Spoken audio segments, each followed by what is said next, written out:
What's up, guys? We are in Birmingham, Alabama in the East Lake community, and we're over here checking out this house that Walter Baker has. And Walter, this is a house that you've had and rented for a while, and now your tenant moved out and you're doing a tenant turnover. Right. That's what's going on. Right. You want to kind of give us the rest of the history of the house as we do, as Okay. we get out of the rain. It's starting to rain on us a little bit. Come on in.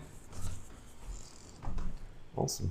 So I bought the house in 2011, beginning of 2011. Bought it from a wholesaler, Okay. which was actually my son. Okay. So he made some money on it. Great. And let's see, $15,000 for the house in 2011. And we put about 15 into it to get it rent ready. Mm-hmm. So I've had it rented to the same guy for 5 years. It's a total mess right now. It's this one's probably about as bad as you get in terms of how a tenant treated it. Mm. So the story on this was after the tenant had been here a year, I use property managers. I don't manage them myself. I do some of the refurbishing when I lose a tenant. I go back and forth on that depending on who the property manager is, because I use 3 property managers. But in this particular case, the property manager called me when she did her annual inspection and said, "Hey, this guy's a pig. You know, the house is full of junk. He's not taking care of it. The walls are scarred," and says he's really, really bad. I said, "Well, let's get him out. You know, let's don't renew the lease." And she said, "Well, I told him to get it cleaned up. I was going to come back in 6 weeks. And so let's do that first." So is this in year 1 that you leased it to him? Okay. Yes, this is like 5 years ago. Okay, gotcha. All right, so she goes back 6 weeks later and said, "Okay, bad news is he hasn't done anything. Good news is it's no worse than it was before." She said, "The damage has been done, just so you know." I said, "Well, let's wait till the end of his lease and check it out then." So the same thing came back, same news. It's just as bad as it was, no worse than it was. And she said, "You've already lost your money." So I said, "Okay, let's keep him." He was paying his rent, and rented about $900 for 5 years. And so finally he moves out, and so this is what we have. Now, what I should have done is I should have come over here once a year, because there were some other things going on on the outside of the house, which I should have addressed at that point. The house does need a new roof. If you looked at the back of the house, I think you said you'd already been around it. I haven't been around to the back, but we'll go. Okay, but it's got rotten soffit and rotten fascia board and stuff like that I could have addressed earlier. Sure. Frankly, it's not going to cost me a whole lot more than it would have then if I had addressed it. So the bottom line is the house has been making me money, but now I'm about to spend some money. Right. I'll close this door so we don't. Yeah. So it's just so you guys know, it's coming down. I like to do a lot of stuff outside. It's coming down right now. So we're gonna spend the majority of our time in here, and we'll do a little walkthrough. But I'd like to keep kind of asking you a little bit more about this house. Sure. Just what you want to know. Yeah. So so you got it in 2011, paid 15 for it, put 15 into it. You know, and that's going back a ways, right? We're going back 14 years now. Yeah. What's it worth today? Maybe in the current condition, and what's it worth once it gets fixed up, do you think? The one next door, I looked up on realtor.com. It was sold to a management company, I assume. I don't know who owns it really, but it was on the market for $175. Wow. Now, same number of bedrooms and baths, but it is jammed up. I mean, it was fixed up to me more like a retail would be. So it was done very nicely. Yeah. But the homes were right against, I don't know if anybody watching this is out of town, this may not mean anything to you, but we're bumping up right up against Roebuck Springs, about another 2 Which is a little bit better of an area. Yeah, a lot of people retail up in that area. Yeah. And really this area, we're in Southeast Lake, and there's isolated spots in here where people are getting a lot of money for property, where if they jam them up, sell them retail. Now, when you bought this in 2011, I'm sure those were the days where you were trying to pick up as many as you could because you were getting them. I still am. I just can't get them for Right. 11 anymore. Right. So I actually paid 11 and paid my son $4,000. Okay, got you. Wholesale, so that's why I saved 15. Yeah. So okay, but 15,000 for a property. Well, 30 to get it rent ready, and then collecting rent all these years, right? And I guess you've probably had. You said that one tenant been in there for 5 years, so you probably had a tenant before that. Yes. So kind of with your experience with it. Keep going. I'll turn this off. Okay. With your experience with it, on average, say, how long can you go before you're going to come back in and spend some real money on a property? Some of that has to do with luck. That obviously the tenant that you select is the key. You're constantly looking for property managers that know how to find good tenants, because I don't get involved in that. Other than I approve, if it's even if it's a Section 8 tenant, I like to see some information on the tenant. Mm. But obviously we do background checks and things of that nature. But the worst thing that can happen to you is to have someone come into your house and stay 1 year for the first lease and then leave. That costs you money. Yeah. So you want long-term tenants, 5-10 years. So that. In order to get a longer-term tenant, do you like to come down just like a little bit on the rent just to make sure you get some, or do you like to get push it as far as you can push it? We haven't found that really matters. Okay, gotcha. It's kind of the luck of the draw and gotcha. Who comes around. So what are you going to push this rent to? I'm assuming you're going to come in here and do probably quite a lot. We're going to go through a walkthrough and you're going to tell me, or I'm going to ask you what you're going to do to it. But what do you think you're going to be able to push the rent to this time around? This is just kind of a blind luck guess, but I'm thinking around 1,200. Okay. My property manager will do a little research on what other houses are renting for around here, and I might knock on the girl's door next door and find out what she's paying. Sure. I've already spoken to her several times. So some of that stuff will go into what we're going to charge. Gotcha. Okay, so you come over here, it's empty, the tenant's out, and now you come over here and you kind of see a little bit more of a mess, it seems like, on the outside. But let's just focus, let's start on the inside here. Just right out the gate, what do you feel like you're going to have to do on the interior? Well, first of all, we've already done a clean out on this, believe it or not. Okay. All right. So there's been, I think, 4 loads that went to the dump. You would not believe it, Brian, wow. when I first walked in here. Now, it's kind of funny. 20 years ago, I'd have walked in here and go, "Oh, wow." Nowadays, I walk in and go, "Well, this isn't that bad. You know, we can have this hauled out and do this," and you just get jaded, you know. And, so the guy moved out, and I'm assuming he didn't get a security deposit. We kept it. Yeah, we kept it for sure. Gotcha. He wasn't not expecting that back. Right. So okay, so you've already kind of cleaned it out of stuff. What about, so from a flooring standpoint, what flooring is down, and then what do you think you're gonna have to do? Okay, this was an experiment that I did, many years ago. This is the old laminate that we all used to put in these things, and I like to get rid of carpet whenever possible. I think most landlords do. The laminate, it's held up okay, but it's got to come out. We now do the luxury vinyl tile, for the most part, LVT, throughout our houses whenever we can.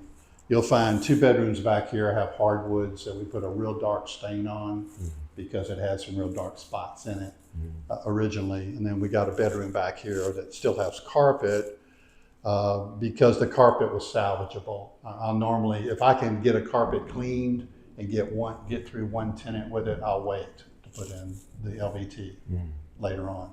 So, those things. Okay. And then I'm sure you're going to probably paint it. Oh, yeah. What else are you going to do on the interior? Well, it'll be flooring. If we go into the kitchen here, let's see if we have, we do have a light. So we had an island, this island's right here. This is going to be hauled out. So I have an oven, which I found out years ago is a special size. It took me a while to find a replacement for the oven. This is not a good situation with tenants because these are very expensive to replace. So I've already had a contractor come over and pull out the island. We're going to remove half of this cabinet and make a place for a refrigerator here. And where the refrigerator used to be back here is going to be a space for a stove. Now, we'll offer the house without a stove, but if I have to put in a stove to get a tenant, I certainly will. Many times the tenants will bring their own stoves, and they always bring their own refrigerators. So you're gonna, in the flooring in here, are you gonna rip this out too, or you're pretty much ripping everything out except the hardwoods over there? I guess that is correct. Well, there's some ceramic tile in the hall area that we're going to salvage, but yeah, this will all come out. This will all be LVT, and this will look like it'll be a tile look. Mm-hmm. And then back here in this bedroom, which is not completely cleaned out yet, that carpet will come up. We'll even out the floor, and that will be LVT that looks like hardwood. I wonder if it's possible. No, because you said you bought it in 2011. I think a lot of these houses look familiar over here, Mm-hmm. but this house looks very familiar to me. Okay, so carpet is coming out. We're gonna go back to the luxury vinyl. We're gonna paint, I guess, the whole house. Yes. And then this is just one of those situations where, was this an add-on at some point? I don't know. Because we got the door, the exterior door right here. Right, and we have another one here, the sliding glass door. Oh yeah, that's interesting. That sliding glass door is coming out, just so you know. Oh, wow. We'll cover it when we get over there. Oh wow. We always block up the fireplaces. I don't like fires in my houses. Sure. So, but still got some clean out to do. All the blinds, of course, get replaced. Mm-hmm. We got several interior doors that we'll have to replace. Brian, one of my little pet peeves is always go in with new wire shelving in the closets if it doesn't already have it. A lot of these old homes just have a board up there Mm-hmm. and a rod. Helps modernize the house slightly. Right. Gosh, I always get amazed at how people live. It is incredible. It really, and even my contractors, that a lot of them are not, super clean guys themselves, and they're like, how can somebody live like this? Yeah. So it's pretty incredible. So we got laundry in here with a with a full bath. Is that common over here? No, I'd say it's more common to find 3-1s for sure, 1-bath houses. Mm-hmm. We got a natural skylight right back here behind you. Probably got a little rain dripping through there right now. Right. Yeah. How does this happen? Neglect, really. I mean, it's amazing how tenants will know that the ceiling is leaking, and we don't get a call. It's just amazing. I think sometimes they're doing something illegal and they just don't want anybody in here, Now, property management, you said they come in, they inspect once a year. Depends on the property manager. Some of them do it more often, every 6 months. Yeah. There's different programs for different property managers. I have my properties split up in case one of them goes out of business or something were to happen to the owner, and they, this just not the same company. So I like to be diversified a little bit. But some of them do, almost all of them do at least once a year inspection. One of them has a program when anybody goes out to the house just to unplug a drain or something like that, they change the filter in the air conditioning. I like that. Yeah. Even if somebody was there a week ago, so it's a filter once a week sometimes. But we just know that nobody's going to change the filters. Right. We always educate the tenant, leave them filters for them and everything, teach them how to change them, but they don't. Right. So just the way it goes. Right. Gotcha. Okay. And then this sliding glass door you said is coming out. Yeah, it's hard to work. People don't feel good about it, security wise. So that's going to come out. Gotcha. That deck is, we want to make sure if we walk out there that we walk wherever you see a nail, wherever there's a beam. This whole deck is coming up. We think that the from going underneath it, the framing is still good. So we're just going to replace the decking boards themselves. And then it's raining outside, so I don't know if you want to go see it, but we got a real bad fascia and soffit situation on the back. Gutters have fallen down. Got a mess on the property. The guy that took out the trees also does my clean outs, and he will clear the property too. We cut every shrub down to the ground and put Roundup on it. Yeah. So, if they want shrubs, they got to bring them themselves. We'll just put some pine straw if there's a bed. Right. Right. And it'll look fine, Gotcha. for a rental. Yeah. We always replace all the lights. Yep. And in here, You can see the dark hardwood we were talking about. See if we have a light here. Yep, got a light there.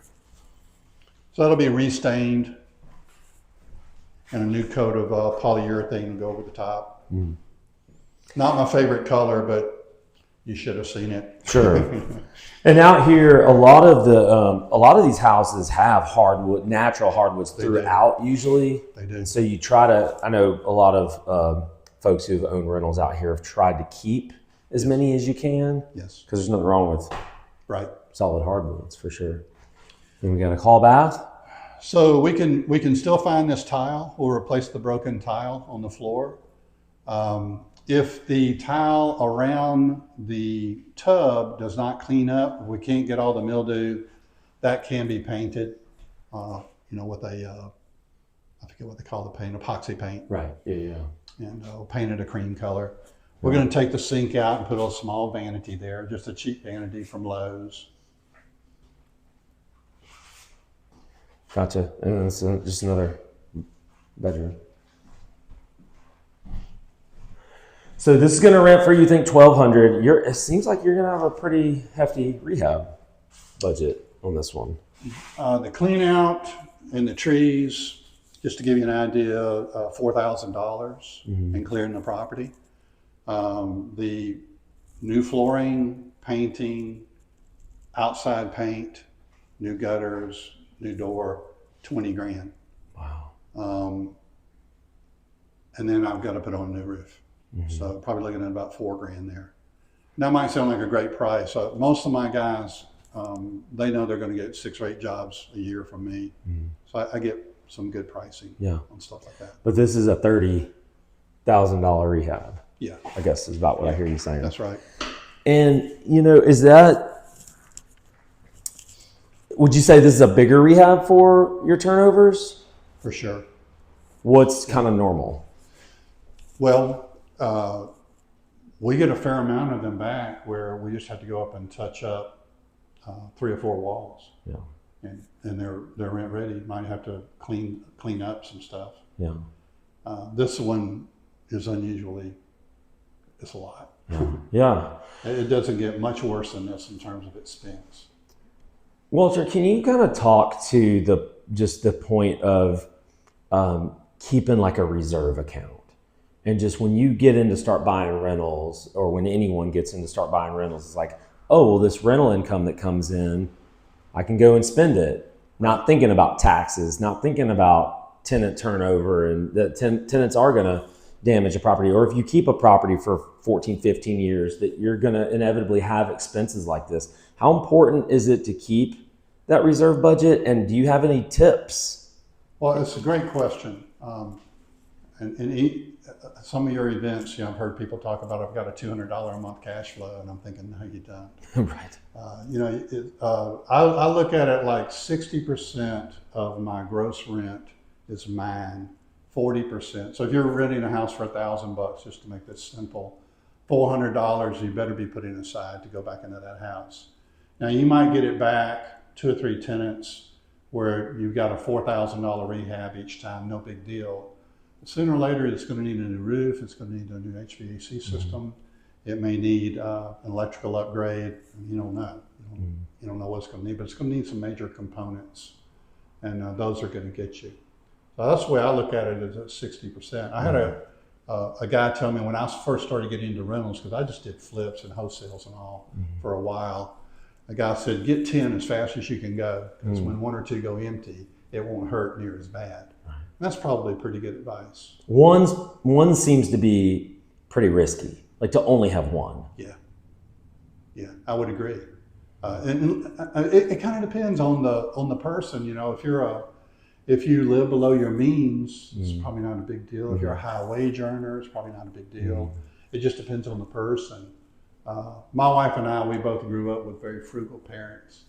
So we live, I live in a house a lot less than what I could really afford. It's big enough, it's all we need, it's all we want. So it just going to depend on the person. But if you're right on the edge, if you're a lost paycheck away from bankruptcy, and you don't want just 1 or 2 rentals, you got to have more. The cash flow seems nice. Obviously, the tax benefits are, you're pretty much writing off anything you're getting for the most part. Anytime you go to Home Depot, it's all a write-off. That too. Yeah. You're spending money. I'm not saying I've ever done that. But, right. You know what I mean. Right. Every time. Okay, I got it. I get it now. So, but you got great tax benefits. There is a little bit of cash flow there, but I would even argue probably not enough to change anybody's life. Not enough to, if there's a mortgage, if somebody is keeping a mortgage on a property, there is debt pay down.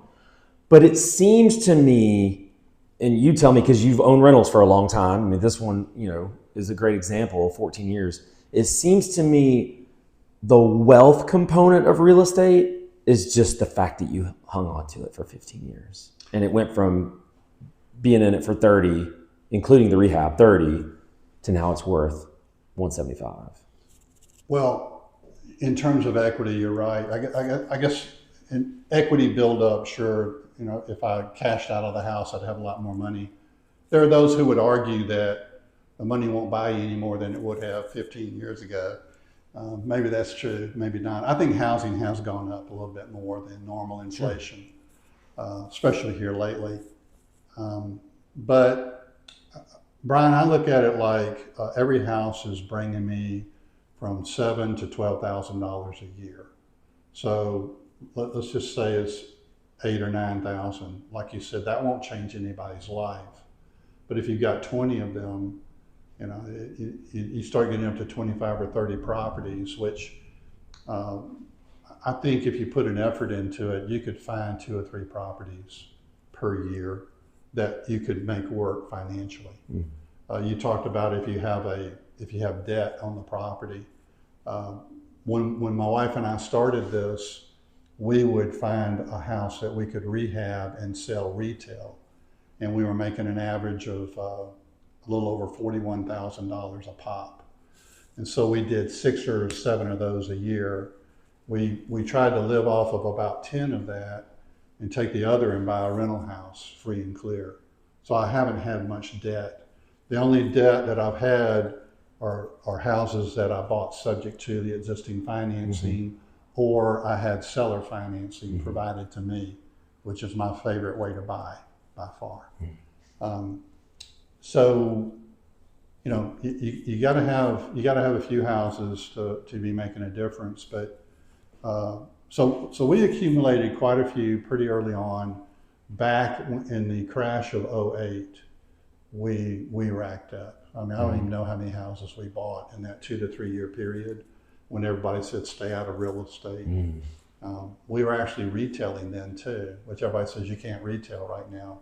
But if you were in the right price range, you could. And so, we were just going great guns. But, you get to a point when you get enough, and, it might be 30, 35 houses. I'm not sure at what point this happens, but, if you're going to fly away to Italy, why stay a week? Why don't you just stay for 6 weeks? It's no big deal. And so that's the beauty of rentals. It does take some time. I think to get in to where you really feel good about it, it's about a 10-year process. You say, well, 10 years, that's a long time. But it's not very many businesses that you can start and say, wow, I'm doing great in 10 years. Usually it takes a whole generation, and the second generation benefits from the business. Right. So, No, but it is. I mean, it's something that I've got 2 sons, so they'll each get half the houses, and they can do what they want to with them. I'm encouraging them just to take the monthly income. Sure. But they may cash out and buy Corvettes. I don't know what they'll do. Sure. That's going to be up to them. Up to them. It stopped raining. I want to kind of walk around the exterior of the house if that's okay with you. Let's do it. And then I do want to ask you kind of as we come on out. Go ahead. So talk about this area for a second. So maybe, you mentioned it, some folks, a lot of folks are watching this and they know all about East Lake. And as soon as I come out here, it starts raining on us again. Yeah. That's okay. But some don't. Just kind of looking at this area from an outsider's perspective. I pull up to a house like this. Talk about kind of like the difference between retail and rental. This is what I would consider to be just a straight up rental type of area. or at least it has been historically. Certainly, there's parts of East Lakes that are retailing that have gone kind of nuts. Yeah. But this is just kind of like a historically rental type of area where you can go in and get houses for $15,000, $30,000, $40,000, $50,000 and rent them out for $900 all day long. That's a good return for most people. Mm-hmm. Kind of talk about this type of house specifically in this type of area. Okay. Well, I'm not so sure about this one, but if you go on realtor.com and look at how this one was dolled up, Mm-hmm. this is a very, very nice home. Mm-hmm. And I feel like it could be retailed like crazy. And, you know, Brian, things have changed in the last 10 years, probably Sure. 15 years. People in their late 20s and in their 30s, they're moving into areas like this. Mm. They want ownership. And they might have a junker on both sides of them, but their house and yard will be beautiful, and they're happy with that. I have a son that lives in New Orleans, in fact, the one that sold me this house. And they've got abandoned houses on both sides of their house. Their house is worth like 1.3 million. But the two houses on both sides, they're condemned by the city. They're trying to buy them. And they're doing the same thing they did to their house 8 houses down. They bought it for $275. They're putting $300,000 into it, and then they'll sell it for 1.2. So that's going to happen in any metropolitan area. People are going to start fixing up some of these old neighborhoods, and it's going to go from there. Now you got a timing situation. You know, they're not all like that. You don't want to go into some areas that we both know about in the city of Birmingham and count on that happening in our lifetime. Right. If ever. Yeah. Okay, so let's before it starts, I kind of sense that we're gonna hit a little bit more rain. So we'll redo the outside. It'll be fresh painted. We'll put on at least a new panel on the door. This one has a garage door opener, which will come out because that's a maintenance headache. Oh yeah. We will remove it so nobody has any expectations there. You know, got some window work to do. Make sure there's no flaking paint in case it rents Section 8. Because that's a requirement. Correct. Section 8. We put security doors on most of our homes. And is this like kind of them. like just, this is a crawl space, right? This is kind of a stand-up crawl space? No, this is the garage. Oh, there's a Single-car garage. That's right. That's right. That's right. And then I got a little bit of stand-up. We can go in the garage. The door's unlocked. And I got a little bit of stand-up where the air conditioner and the water heater is. Gotcha. And then it becomes crawl space about half of the house. But you can see if you come back here, the soffit and the fascia board here on the back. Now, wood has gone up like crazy in the last few years, but wood is still cheap in terms of repairing a house. Sure. That's not a big deal. I'm gonna watch my step. I'm gonna try to get a little bit better of a shot of this. So the decking's gonna come up out here on the deck, and then we're gonna replace a gutter, and then all this fascia, and then a roof. Yeah, we'll get a new roof. In So, this case, it'll be shingles because I have a lot of trees around me. I don't like metal when there's trees falling on it. yeah. So, but I do like metal if I don't have trees. And right now you can get a metal roof for the same price you can get shingles. And they last way longer. Yeah. And you had mentioned, and you talked about this before we even got on camera. The trees out here, you can actually see them on the other side of the house over there. There's 2 trees in the front yard. One's dead. They're to the left if you can see it, and then one's kind of straight ahead. You're taking those down. That's correct. And that's usually a tough decision sometimes for, especially you're sitting here trying to like hold a rental and cash flow something, and because of like everything that you do that you feel like is extra is kind of eating away at the cash flow. You're exactly right. And that's probably a $2,500 deal to take both of those trees out, and I'm two- getting a good deal. That's 2.5 months of rent. Yeah. Yeah. So I hate trees. I wish I didn't have a tree around any of my rentals. In fact, about, when was it? First of this year, a big healthy oak on a house I have in Midfield fell down and destroyed my house. Just cut it right in two. Fortunately, the tenants were at both ends of the house. Nobody got a scratch. But I mean, it just literally, I had to remove the house. So trees are not good. No. Never good. And we have a lot of them around here. Yeah.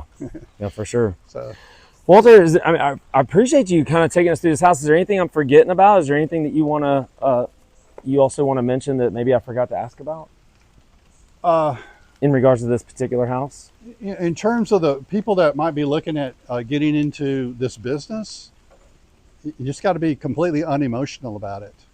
And also, I find that a lot of people that they want to do something on their own, they're a little bit too OCD, and they'll get too involved in the decisions and everything.